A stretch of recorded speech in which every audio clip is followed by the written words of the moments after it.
हि धर्मस्य ग्लानिर्भवति भारत अभ्युत्थानधर्मस्य तदात्मनां सर्जाम्यहम्।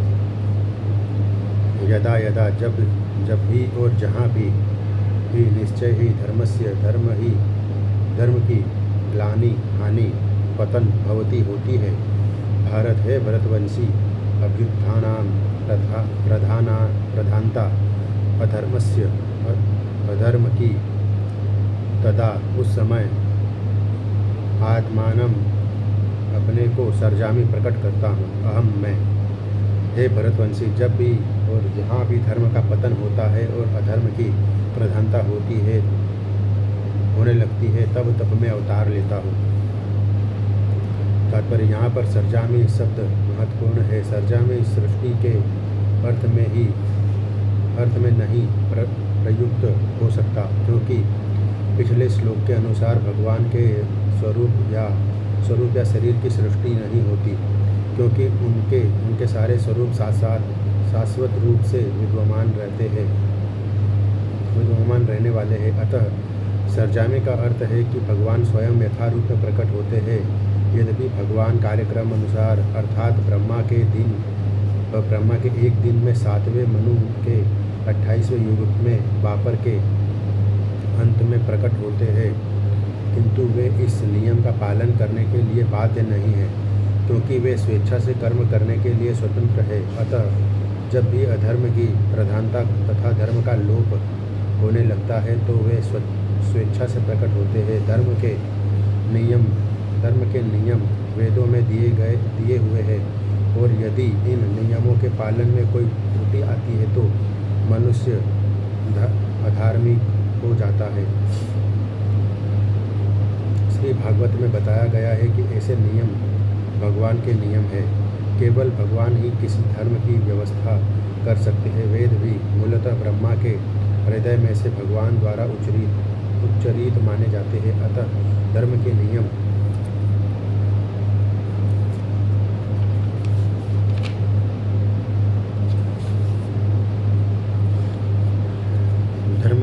भगवान के प्रत्यक्ष आदेश है। धर्म तो साक्षात भगवत प्रियतम भगवत गीता में अधोपांत नहीं, इन्हीं नियमों का संकेत है। वेदों का उद्देश्य परमेश्वर के आदेश अनुसार ऐसे नियमों की स्थापना करना है, और गीता के अंत में भगवान स्वयं आदेश देते हैं कि सर्वोच्च धर्म इनकी ही शरण ग्रहण करता है।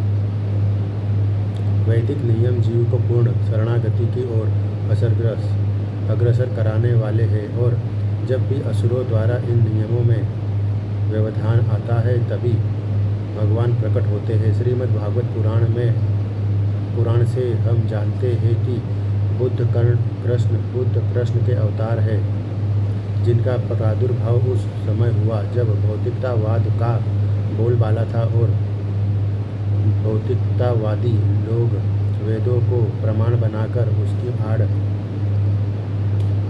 आड़ ले रहे थे। यद्यपि वेदों में विशिष्ट कार्यों के लिए पशु बलि के विषय में कुछ सीमित विधान थे, किंतु आसुरी वृत्ति वाले लोग वैदिक नियमों का संदर्भ दिए बिना पशु बलि को अपनाए हुए हैं। भगवान बुद्ध इस अनाचार को रोकने तथा अहिंसा के वैदिक नियमों की स्थापना करने के लिए अवतरित हुए। अतः भगवान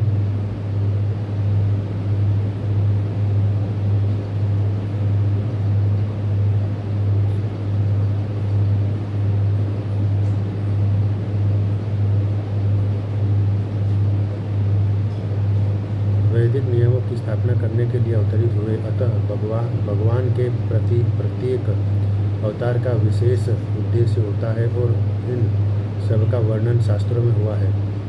यह तथ्य नहीं है कि केवल भारत की धरती में भगवान अवतरित होते हैं। वे कहीं भी और किसी भी काल में इच्छा होने पर प्रकट हो सकते हैं। वे प्रत्येक अवतार लेने पर धर्मों के विषय में उतना ही कहते हैं जितना कि उस परिस्थिति में जन समुदाय विशेष समझ सकता है, लेकिन उद्देश्य एक ही रहता है, लोगों को ईश्वर भावना भावित करना तथा धार्मिक नियमों के प्रति आज्ञाकारी बनाना। कभी वे स्वयं प्रकट होते हैं तो कभी अपने प्रामाणिक प्रतिनिधि को अपने पुत्र या दास के रूप में भेज देते हैं या वेश बदलकर स्वयं ही प्रकट होते हैं। भगवत गीता के सिद्धांत अर्जुन से कहे गए थे, अतः वे किसी भी महापुरुष के प्रति हो सकते थे, क्योंकि अर्जुन संसार के अन्य भागों के सामान्य पुरुषों की अपेक्षा अधिक जागरूक था। 2 और 2 मिलाकर 4 होते हैं। यह गणितीय नियम प्राथमिक कक्षा के विद्यार्थी के लिए उतना ही सत्य है जितना कि उच्च कक्षा के विद्यार्थी के लिए तो भी गणित उच्चतर तथा निम्न स्तर का होता है। अतः भगवान प्रत्येक अवतार में एक जैसे सिद्धांतों की शिक्षा देते हैं जो परिस्थितियों के अनुसार उच्च या निम्न प्रतीत होते हैं। जैसा कि आगे बताया जाएगा, धर्म के उच्चतर सिद्धांत चारों वर्णाश्रमों को स्वीकार करने से प्रारंभ होते हैं। अवतारों को एकमात्र उद्देश्य सर्वत्र कृष्ण भावनामृत को उद्बोधित करना है।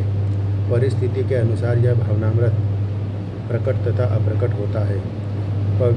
परित्राणाय साधूनां विनाशाय च दुष्कृतां धर्म संस्थापनार्थाय संभवामि युगे युगे।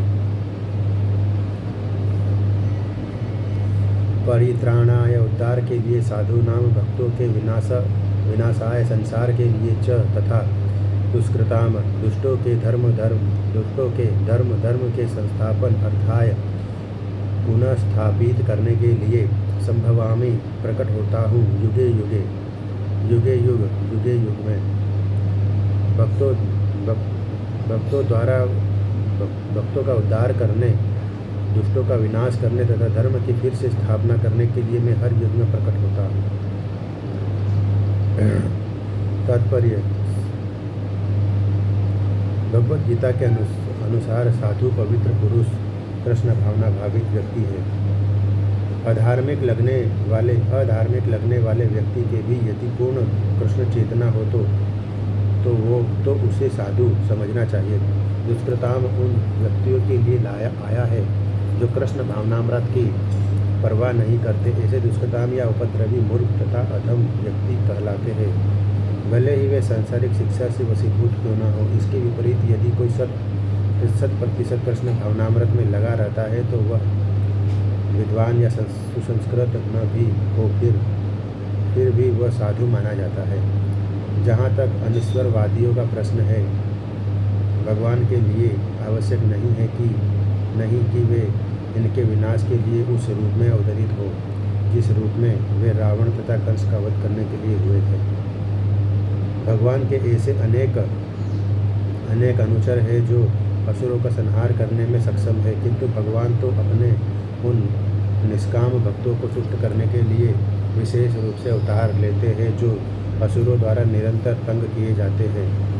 असुर भक्त को तंग करता है, भले ही वह उसका सगा संबंधी क्यों न हो। यद्यपि प्रहलाद महाराज हिरण्यकश्यप के पुत्र थे, किंतु तो भी वे अपने पिता द्वारा उत्पीड़ित थे। इसी प्रकार कृष्ण की माता देवकी यद्यपि कंस की बहन थी,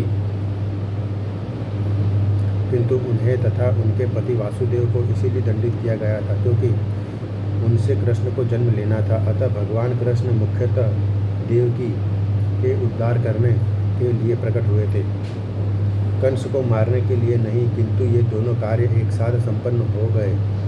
अतः यह कहा जाता है कि भगवान भक्त का उद्धार करने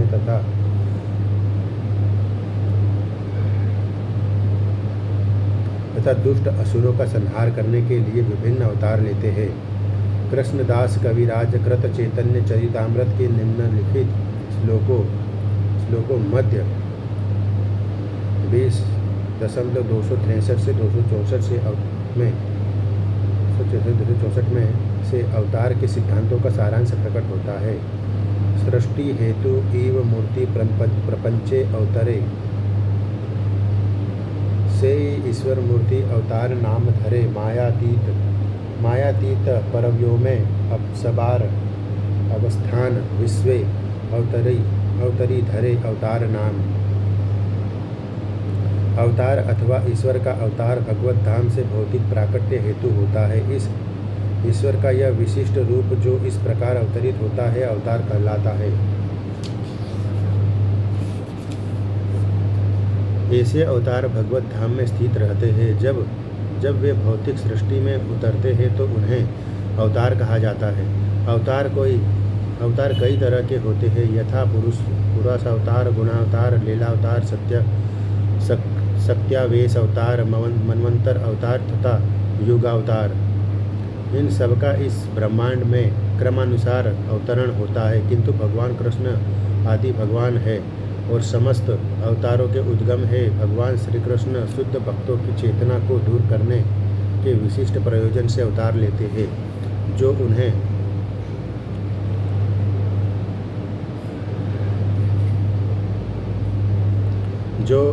उन्हें उनकी मूल वृंदावन लीलाओं के रूप में देखने के उत्सुक रहते हैं। अतः कृष्ण अवतार का मूल उद्देश्य अपने निष्काम भक्तों को प्रसन्न करना है।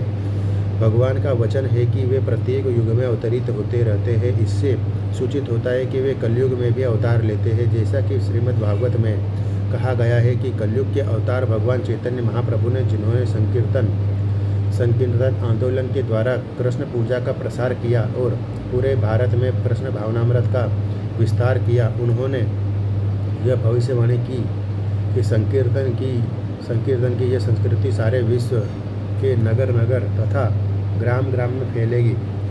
भगवान चैतन्य को गुप्त रूप में किंतु प्रकट रूप में नहीं, उपनिषदों, महाभारत तथा भागवत जैसे शास्त्रों के गुह्य अंशों में वर्णित किया गया है। भगवान कृष्ण के भक्तगण भगवान चैतन्य के संकीर्तन आंदोलन द्वारा अत्यधिक आकर्षित रहते हैं। भगवान का यह अवतार दुष्टों का विनाश नहीं करता, अपितु अपनी अहेतु की कृपा से उनका उद्धार करता है। जन्म कर्म च मैं दिव्यमेव ये यो वैत्ति तत्वतः त्यक्त्वा देहं पुनर्जन्म नैति मामेति सोऽर्जुन। जन्म कर्म च भी मैं मेरे दिव्य एवं इस प्रकार यह जो कोई व्यक्ति जानता है तत्वतः वास्तविकता में त्यक्त्वा छोड़कर देहम इस शरीर को पुनः फिर जन्म न कभी नहीं एति प्राप्त करता है, माम मुझको एति प्राप्त करता है, सह वह अर्जुन है। हे अर्जुन, जो मेरे आविर्भाव तथा कर्मों की दिव्य प्रकृति को जानता है, वह इस शरीर को छोड़कर इस छोड़ने पर इस भौतिक संसार में पुनः जन्म नहीं लेता, अपितु मेरे सनातन धाम को प्राप्त होता है। तात्पर्य: छठे श्लोक में भगवान ने दिव्य धाम से उनके अवतरण की व्याख्या हो चुकी है।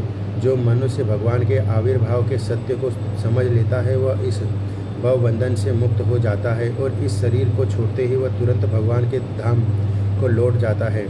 भवबंधन से जीव की ऐसी मुक्ति सरल नहीं है।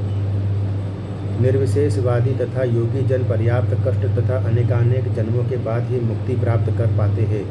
इतने पर भी उन्हें जो मुक्ति भगवान की निराकार ब्रह्म ज्योति में तादात्म्य प्राप्त करने के रूप में मिलती है, वह आंशिक होती है और इस भौतिक संसार में लौट आने का भय बना रहता है। किंतु भगवान के शरीर की दिव्य प्रकृति तथा उनके कार्यकलापों को समझने मात्र से भक्त इस शरीर का अंत होने पर भगवत धाम को प्राप्त करता है और उसे इस संसार में लौट आने का भय नहीं रह जाता। ब्रह्म संहिता में 5.33 में यह बताया गया है कि भगवान के अनेक रूप तथा अवतार है। अद्वैत मच्युतम मनादि मनंत रूपम। अद्वैत मच्युत मनादि मनंत रूपम। यद्यपि भगवान के अनेक दिव्य रूप है, किंतु फिर भी वे अद्वय भगवान है। इस तथ्य को विश्वासपूर्वक समझना चाहिए। यद्यपि यह संसारी विद्वानों तथा ज्ञान योगियों के लिए अगम्य है, जैसा कि वेदों पुरुष बोधिनी उपनिषद में कहा गया है, एको देवो नित्य लीलानुरुक्तो भक्तव्यापी रदंतरात्मा। एक भगवान अपने निष्काम भक्तों के साथ अनेकानेक दिव्य रूपों में सदैव संबंधित है। इस वेद वचन की स्वयं भगवान ने गीता के इस श्लोक में पुष्टि की है, जो इस सत्य को वेद तथा भगवान के प्रमाण के आधार पर स्वीकार करता है और शुष्क चिंतन में समय नहीं गंवाता, वह मुक्ति की चरम सिद्धि प्राप्त करता है। इस सत्य को श्रद्धापूर्वक स्वीकार करने के मनुष्य से निश्चित रूप से मुक्ति लाभ कर सकता है। इस प्रसंग में वैदिक वाक्य तत्वमसि लागू होता है। जो कोई भगवान कृष्ण को परब्रह्म करके जानता है या उनसे यह कहता है कि आप ही परब्रह्म श्री भगवान है, वह निश्चित रूप से अविलंब मुक्त हो जाता है। फलस्वरूप उसे भगवान की दिव्य संगति की प्राप्ति निश्चित हो जाती है। दूसरे शब्दों में ऐसा श्रद्धालु भगवत भक्त सिद्धि प्राप्त करता है। इसकी पुष्टि निम्नलिखित वेद वचन से होती है। तमेव विदित्वाति मृत्युमेति न्याय नान्य पंथा विदतेयनाय। श्री भगवान को जान लेने से ही मनुष्य जन्म तथा मृत्यु से मुक्ति की पूर्ण अवस्था प्राप्त कर सकता है। इस सिद्धि को प्राप्त करने का कोई अन्य विकल्प नहीं है। श्वेतास्तर उपनिषद 3.8 में इसका कोई विकल्प नहीं है का अर्थ यही है। इसका अर्थ यही है कि जो श्री कृष्ण को श्री भगवान के रूप में नहीं मानता, वह अवश्य ही तमोगुणी है और मधुपात्र को केवल बाहर से चाटकर या भगवत गीता की दिव्यता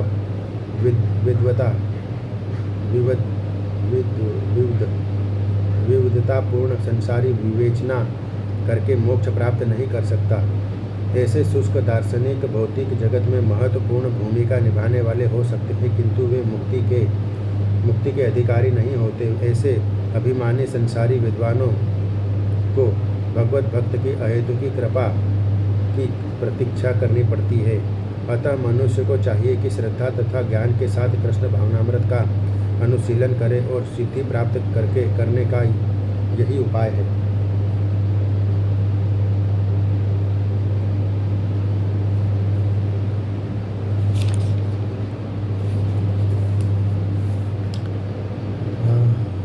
वितराग भय क्रोध वितराग भय क्रोधा मन्मया मामोपाश्रिता बहवो ज्ञान तपसा पूता मवदावमागता। वित्त मुक्त राग आसक्ति भय क्रोधा तथा क्रोध से मतमया पूर्णतया मुझमें उपाश्रिता पूर्णतया स्थित बहव अनेक ज्ञान की तपस्या से पूता पवित्र हुआ। मत भावम मेरे प्रति दिव्य प्रेम को अगता प्राप्त। आसक्ति भय तथा क्रोध से मुक्त होकर मुझमें पूर्णतया तन्मय होकर और मेरी शरण में आकर बहुत से व्यक्ति भूत काल में मेरे ज्ञान से पवित्र हो चुके हैं। इस प्रकार से उन सबों ने मेरे प्रति दिव्य प्रेम को प्राप्त किया है। तात्पर्य, जैसा कि पहले कहा जा चुका है, विषयों में आसक्त व्यक्ति के लिए परम सत्य के स्वरूप को समझ पाना अत्यंत कठिन है। सामान्यतया जो लोग देहात्म बुद्धि में आसक्त होते हैं, वे भौतिकतावाद में इतने लीन रहते हैं कि उनके लिए यह समझ पाना असंभव सा है कि परमात्मा व्यक्ति भी हो सकता है। ऐसे भौतिकतावादी व्यक्ति इसकी कल्पना नहीं कर पाते कि ऐसा भी दिव्य शरीर है जो नित्य तथा सच्चिदानंदमय है। भौतिकतावादी धारणा के अनुसार शरीर नाशवान, अज्ञानमय तथा अत्यंत दुखमय होता है। अतः जब लोगों को भगवान के साकार रूप के विषय में बताया जाता है तो उनके मन में शरीर की यही धारणा बनी रहती है। ऐसे भौतिकतावादी पुरुषों के लिए विराट भौतिक जगत का स्वरूप ही परम तत्व है।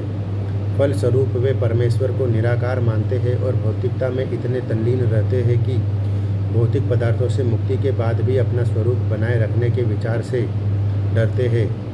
जब उन्हें यह बताया जाता है कि आध्यात्मिक जीवन की व्यक्तिगत तथा साकार होता है, तो वे पुनः व्यक्ति बनने से भयभीत हो उठते हैं। फलतः वे निराकार शून्य में तदाकार होना पसंद करते हैं। सामान्यतया वे जीवों की तुलना समुद्र के बुलबुलों से करते हैं, जो टूटने पर समुद्र में ही लीन हो जाते हैं। पृथक व्यक्तित्व से रहित आध्यात्मिक जीवन की यह चरम प्रसिद्धि है। यह जीवन की भयावह अवस्था है जो आध्यात्मिक जीवन के पूर्ण ज्ञान से रहित है। इसके अतिरिक्त ऐसे बहुत से मनुष्य हैं जो आध्यात्मिक जीवन को तनिक भी नहीं समझ पाते। अनेक वादों तथा दार्शनिक चिंतन की विविध विसंगतियों से परेशान होकर वे अब ऊब उठते हैं या क्रुद्ध हो जाते हैं और मूर्खतावश यह निष्कर्ष निकलता है कि परम कारण जैसा कुछ नहीं है, अतः प्रत्येक वस्तु अंततोगत्वा शून्य है। ऐसे लोग जीवन की रुग्णावस्था में होते हैं। कुछ लोग भौतिकता में इतने आसक्त रहते हैं कि वे आध्यात्मिक जीवन की ओर कोई ध्यान नहीं देते और कुछ लोग तो निराशावश सभी प्रकार के आध्यात्मिक चिंतनों से क्रुद्ध होकर प्रत्येक वस्तु पर अविश्वास करने लगते हैं। इसी अंतिम कोटि के लोग को किसी न किसी मादक वस्तु का सहारा लेते हैं और उनके मति विभ्रम को कभी कभी आध्यात्मिक दृष्टि मान लिया जाता है। मनुष्य को भौतिक जगत के प्रति आसक्ति की तीनों अवस्थाओं से छुटकारा पाना होता है। यह है आध्यात्मिक जीवन की उपेक्षा।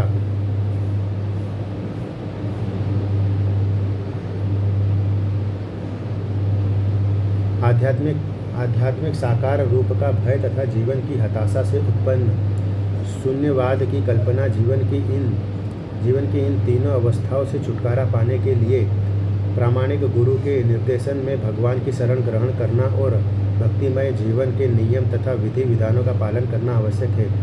भक्तिमय जीवन की अंतिम अवस्था भाव या दिव्य ईश्वरीय प्रेम कहलाती है। भक्ति रसामृत सिंधु 1.4.15 से 16 में के अनुसार भक्ति का विज्ञान इस प्रकार है। आदौ श्रद्धा ततः साधु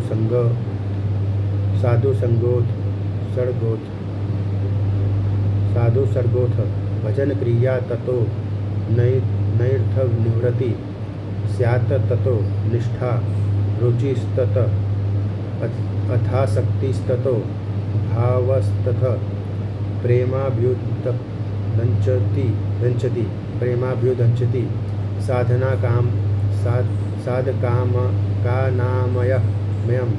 साधकानामयम्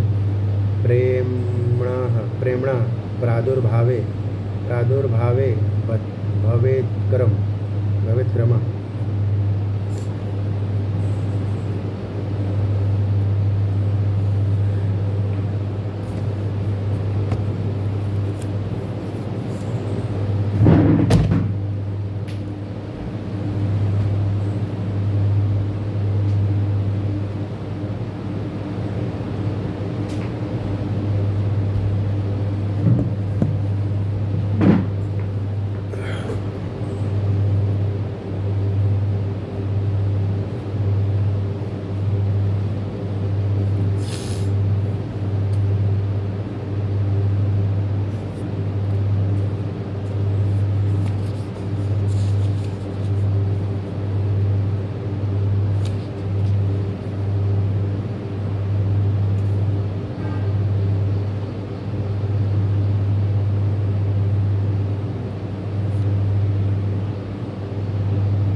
प्रारंभ में आत्म साक्षात्कार की सामान्य इच्छा होनी चाहिए। इससे मनुष्य ऐसे व्यक्तियों की संगति करने का प्रयास करता है जो आध्यात्मिक दृष्टि से उठे हुए हैं।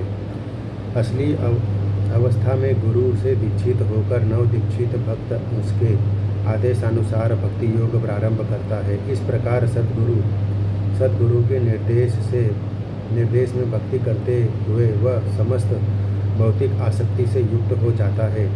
उसके आत्म साक्षात्कार में स्थिरता आती है और वह श्री भगवान कृष्ण के विषय में श्रवण करने के लिए रुचि विकसित करता है। इस रुचि से आगे चलकर कृष्ण भावनामृत में आसक्ति उत्पन्न होती है, जो भाव में व्यथ अथवा भगवत प्रेम के प्रथम सोपान में परिक्व होती है। ईश्वर के प्रति प्रेम ही जीवन की सार्थकता है। प्रेम अवस्था में भक्त भगवान की दिव्य प्रेमा भक्ति में निरंतर लीन रहता है। अतः भक्ति की मंद विधि से प्रामाणिक गुरु के निर्देश में सर्वोच्च अवस्था प्राप्त की जा सकती है और समस्त भौतिक आसक्ति व्यक्तिगत आध्यात्मिक स्वरूप के भय तथा शून्यवाद से उत्पन्न हताशा से मुक्त हुआ जा सकता है। तभी मनुष्य को अंत में भगवान के धाम की प्राप्ति हो सकती है।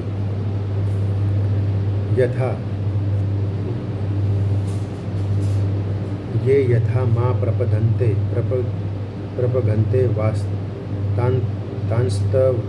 तांस्तथैव भजाम्यहं मम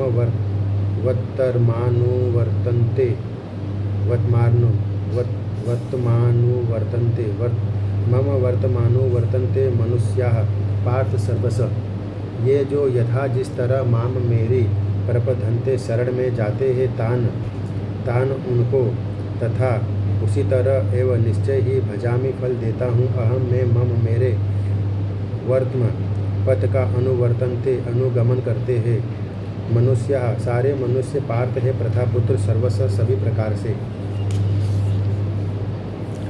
जिस भाव से सारे लोग मेरी शरण ग्रहण करते हैं उसी के अनुरूप मैं उन्हें फल देता हूँ। है पार्थ प्रत्येक व्यक्ति सभी प्रकार से मेरे साथ मेरे पथ का अनुगमन करता है। तात्पर्य प्रत्येक व्यक्ति कृष्ण को उनके विभिन्न स्वरूपों में खोज रहा है। भगवान श्री कृष्ण को अंशतः उनके निर्विशेष ब्रह्म ज्योति तेज में तथा प्रत्येक वस्तु के कण कण में रहने वाले सर्वव्यापी परमात्मा के रूप में अनुभव किया जाता है। लेकिन कृष्ण का पूर्ण साक्षात्कार तो उनके शुद्ध भक्त ही कर पाते हैं। फलतः कृष्ण प्रत्येक व्यक्ति की अनुभूति के विषय है और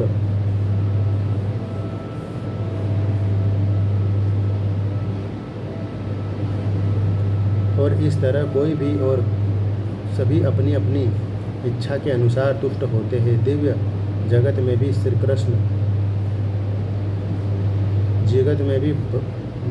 में भी कृष्ण अपने शुद्ध भक्तों के साथ दिव्य भाव से विनिमय करते हैं।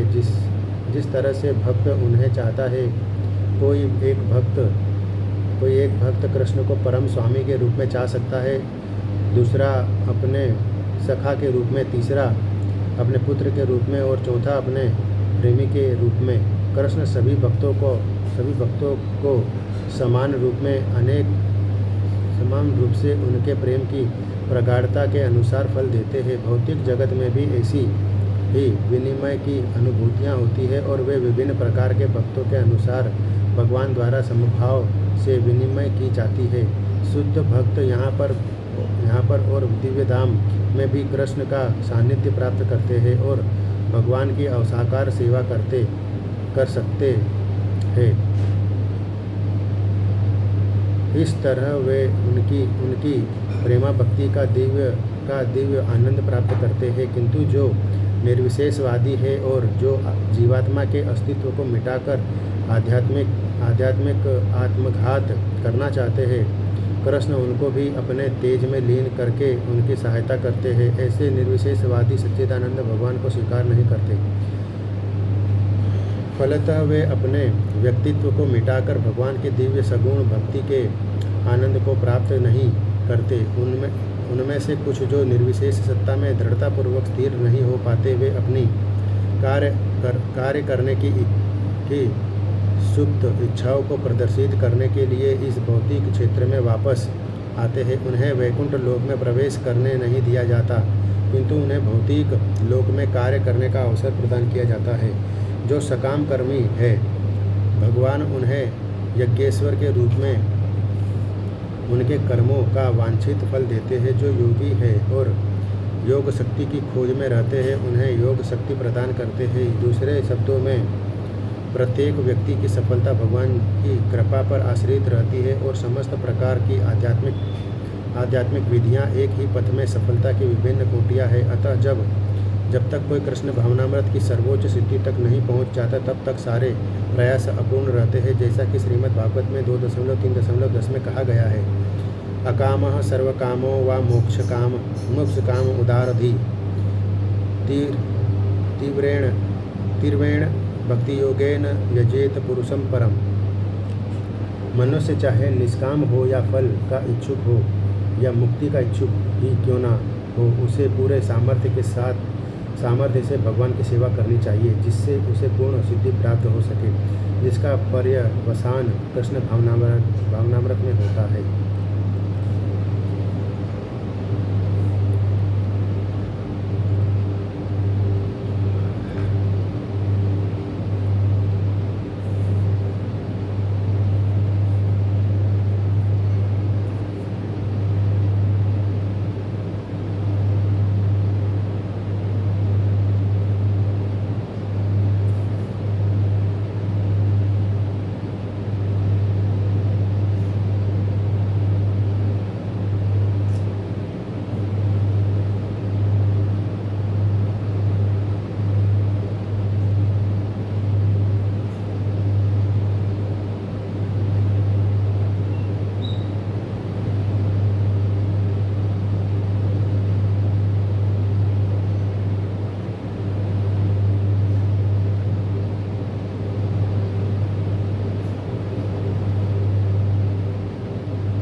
जय श्री कृष्ण।